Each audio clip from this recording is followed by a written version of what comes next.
main beef? Their main beef? I don't know. I don't know because they mischaracterize the deal. They throw a number out there which is untrue. They don't tell people that part of the incentives for job training for manufacturing. They don't tell the people that part of the incentive is actually the difference between 4% and 10.5%. Well, guess what? We were getting 4% of zero before Boeing came here. So to put a number on that is inaccurate.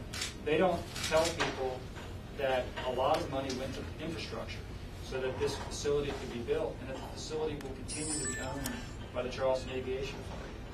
This facility is between the Aviation Authority and the U.S. Air Force. It's a very strategic location that will benefit Boeing, the state, and the federal government for a long time.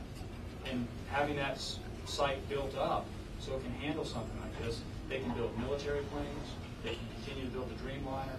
This could be the gift that keeps on giving for all of our lives and our children's lives. Leighton, there's another issue, perhaps. There's the issue of whether you should give incentives and then how much. But then another issue would be disclosure.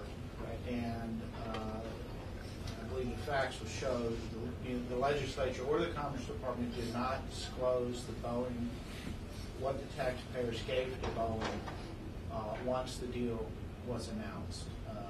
And they cited the law, the FOI law, allowing them, I guess, to go up to a year after we do that. How do you feel about that? Well, because we won, because we got Boeing, I think the legislature did a wonderful job. I think the executive branch did a wonderful job.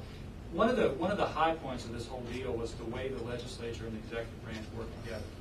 I mean, and remember what's been going on for the last couple of years. We've not had the legislative branch and the executive branch cooperate. They worked hand in hand. We were competing with Washington State. I mean, look at the headlines in Washington State. Their governor was pulling out all stops to keep that second line in Washington State. The union was pulling out all stops to prevent Boeing from coming to the state of South Carolina. This is a huge blow to organized labor. Boeing's been in litigation with Airbus in Europe. There were a lot of reasons to keep this as confidential as it was. Primarily, we would have lost the deal. We would have lost the deal. Once the deal was announced, is what I'm talking about. Would you advocate disclosing incentives as soon as deals like this are announced? Sure, absolutely. But it didn't occur in this case. But yes, ma'am. There was a lot of headlines that were written and a lot of coverage that was done before they finally ended up disclosing it. And the thing about the deal was disclosed. Boeing approved the deal, but the deal hadn't been written up. The deal hadn't been completed for weeks and months after the announcement. And what the state did and what the deal now shows when people can look at it, the most significant part of the deal was the performance-based incentives, the clawbacks. The fact that the jobs and the capital investment had to come forward or else the incentives would be pulled back. All right, so you think it was appropriate not to disclose the deal until the final documents? Until the final documents are done.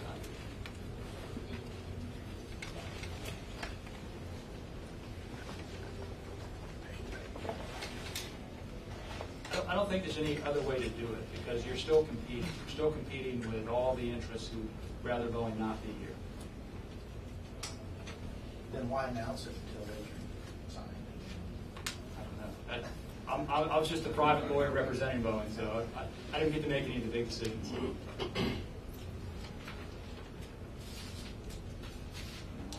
Okay. Thank you all.